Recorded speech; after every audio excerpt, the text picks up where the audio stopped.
الحمد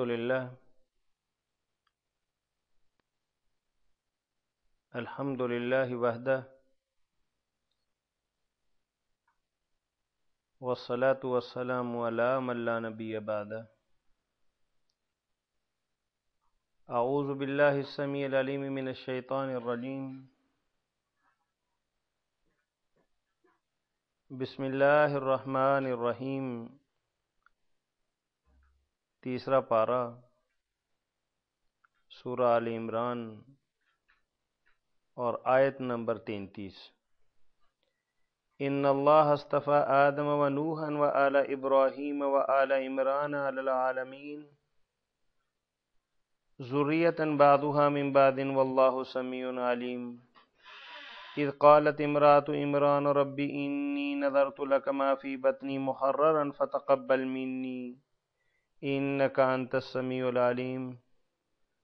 فلما وضعتها قالت رب انی وضعتها انثى واللہ اعلم بما وضعت وليس الذکر كالانثى وانی سمیتها مریم وانی اعیذها بک وذریتها من الشیطان الرجیم۔ فتقبلها ربها بقبول حسن وانبتها نباتا حسنا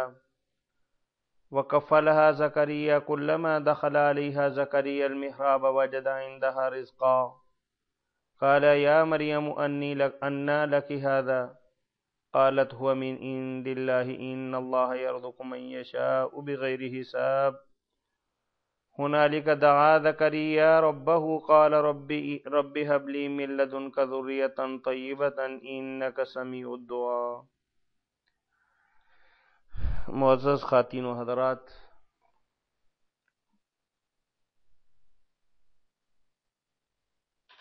سورہ آل عمران جیسا کہ ہم نے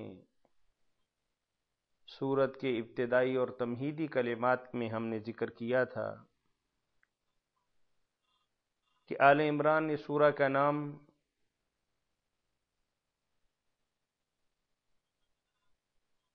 اسی سورہ کی آیت نمبر 33 سے لیا گیا ہے، اور آج آیت نمبر 33 ہی کی ہم نے تلاوت کی ہے۔ اس سورہ مبارکہ کے بنیادی مضامین میں سے سب سے اہم ترین مضمون توحید باری تعالی، اللہ تعالیٰ کی وحدانیت اور اللہ تعالیٰ کا کوئی ساتھی، کوئی سانجی، کوئی شریک اور کوئی ہم پلہ نہیں، اسی کی بات ہے۔ اور ان آیات مبارکہ کے اندر آپ دیکھیں گے کہ اللہ وحدہ لا شریک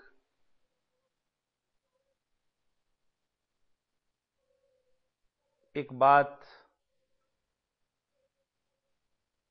جو اللہ تعالیٰ کی قدرت کاملہ پر دلالت کرتی تھی، اس کی حقانیت اور خالقیت کی واضح دلیل تھی،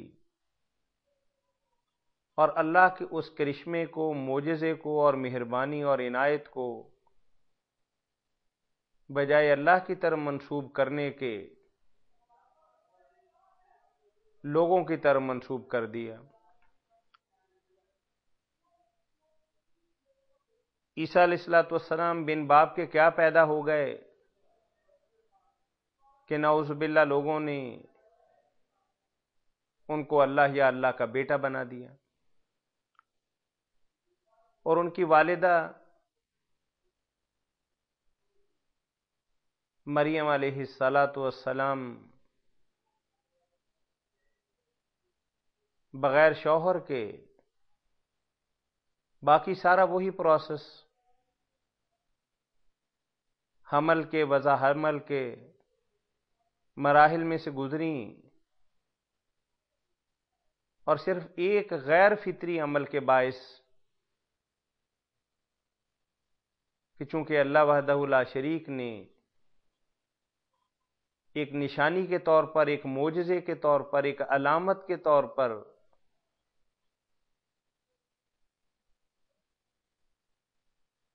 مائی صاحبہ کو بغیر شوہر کے ماں بنا دیا،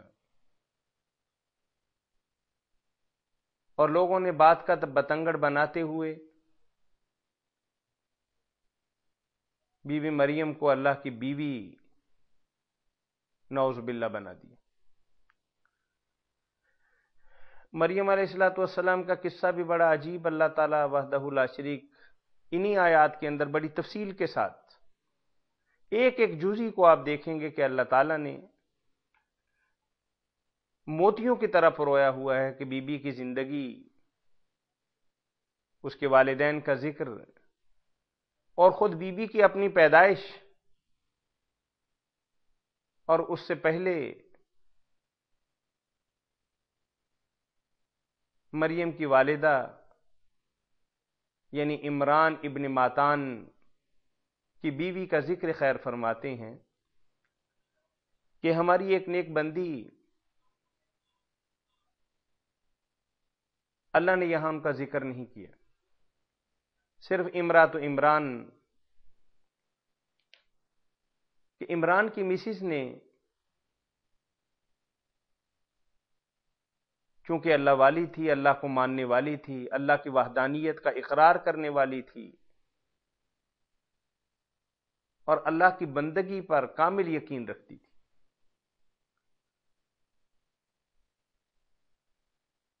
اس نے ایک منت مانی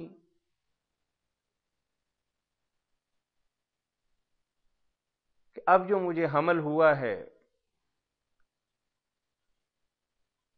اور اس بی بی کے ذہن کے اندر یہ تھا کہ یقیناً یہ بیٹا ہوگا، اور اس نے کہا کہ یہ بیٹا میں تبلیغ دین کے سلسلہ میں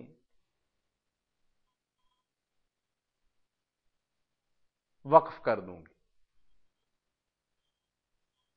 یعنی منت مانی اللہ کی ذات کے لیے، اللہ کے دین کی آبیاری کے لیے، اعلاء کلمت اللہ کے لیے، اور تبلیغ حق کے لیے۔ اب اتفاق دیکھیے، یعنی بالکل پردہ سکرین پر ایک فلم چل رہی ہے، ایک ایک منظر اس کے سامنے آتا چلا جا رہا ہے کہ بی بی مریم نے اللہ سے یہ بات کی کہ اللہ، میں تیرے ساتھ وعدہ کرتی ہوں کہ اللہ جو اب بچہ تو مجھے دے گا نا،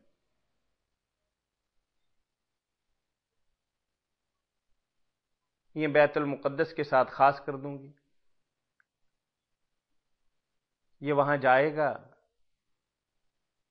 اور اس کی صفائی ستھرائی، نگرانی اور دیگر دینی امور جو ہے وہ انجام دے گا۔ اور اگلا منظر یہ ہے کہ اتفاق ایسا ہوا کہ مسز عمران نے جب بچہ جنا تو اس کی مرضی کے خلاف، اس کی اپنی خواہش کے خلاف اتفاقاً وہ بیٹی تھی۔ بیٹی جننے کے بعد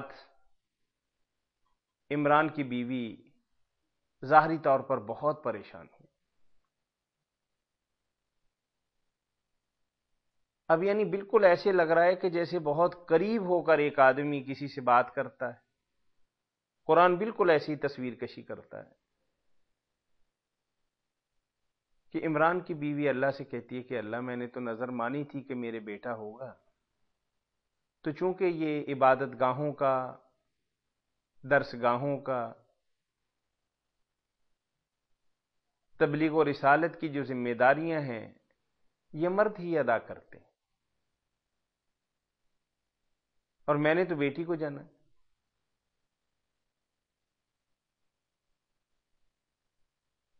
اور بیٹیاں بالعموم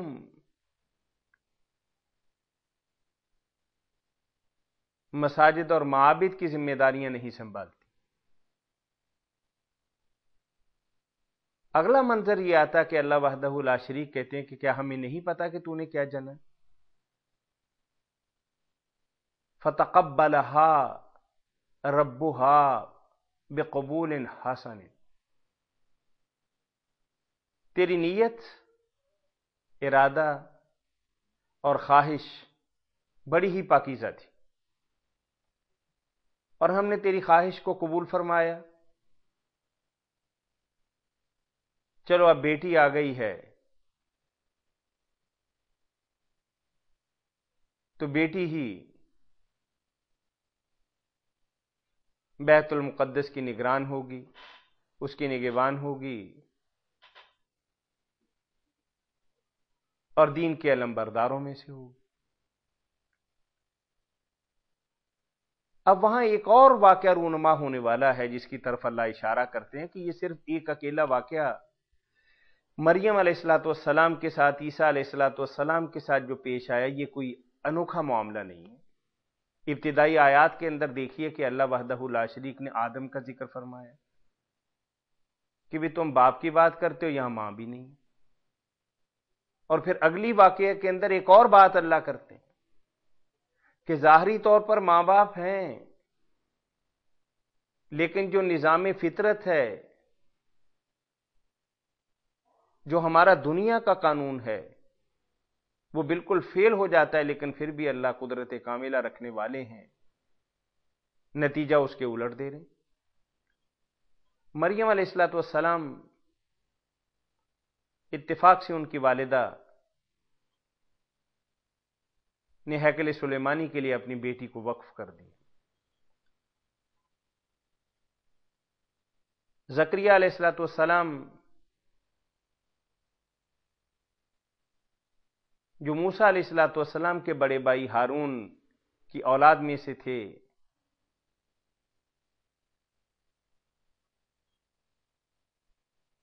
وہ اس عبادت خانے کے چیف آفیسر تھے۔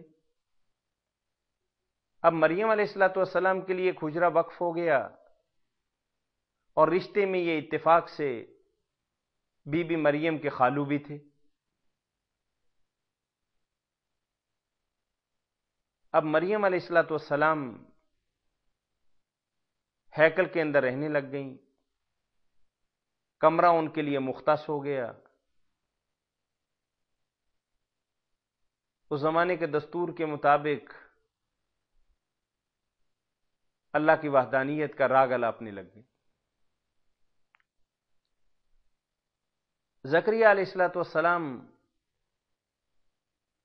ان کے کمرے میں، ان کے حجرے میں، ان کی عبادت گاہ کے اندر تشریف لاتے ہیں، حیران ہوتے کہ بے موسم پھل ہیں، ان گنت میوے ہیں، لاتعداد نعمتیں، کھانے کا وافر سامان کمرے کے اندر موجود ہے، اور حیران ہو کر پوچھتے ہیں کہ انا لک ھذا، مریم کھانا تو میں تمہارا پہنچاتا ہوں، تمہاری خوراک تو ہماری ذمہ داری ہے، لیکن ہم نے تو تمہیں یہ کھانا نہیں بھجوایا، پھل بھی ہماری طرف سے نہیں آئے، یہ رزق کی بہتات، آخر یہ سب کیا ہے؟ تو بجائے بی بی ترنگ کے اندر آ کے یہ بات کہتی کہ دیکھیں ہم تھوڑی بندگی کرتے ہیں، عبادت کرتے ہیں، اللہ کے سامنے ایک ٹانگ پہ کھڑے رہتے، نہیں، عاجز بندے اور انکساری کرنے والے، اللہ کی وحدانیت کا اور اس کی عظمت کا احترام کرنے والے کبھی یہ جملہ اپنی زبان سے نہیں نکالتے۔ وہ کبھی یہ تصور نہیں کرتے کہ یہ جو سب کچھ ہے میری عبادت کے صلے کے اندر ہے، یہ میری بندگی کا کچھ تقاضا تھا جو اللہ نے مجھے دے دیا، ایسی بات ہرگز نہیں۔ وہ تمام تر نعمتوں کو اور مہربانیوں کو اور کرم کو اور نوازش کو اللہ کی طرف منسوب کرتے ہیں، اور بی بی نے بھی برملا کہہ دیا ہوا من عند اللہ، یہ تو فضل ہے، کرم ہے، مہربانی ہے اور عنایت ہے مولا کریم کی، میرا اپنا کوئی کمال نہیں۔ اب وہاں زکریا علیہ الصلوۃ والسلام اتنی سی بات سن کے پھڑک اٹھے۔ ایک تو مریم علیہ الصلوۃ والسلام کی عبادت، ریاضت، تقوی، للہیت، وہ ان کے لیے ایک بہت ہی خوبصورت تجربہ تھا،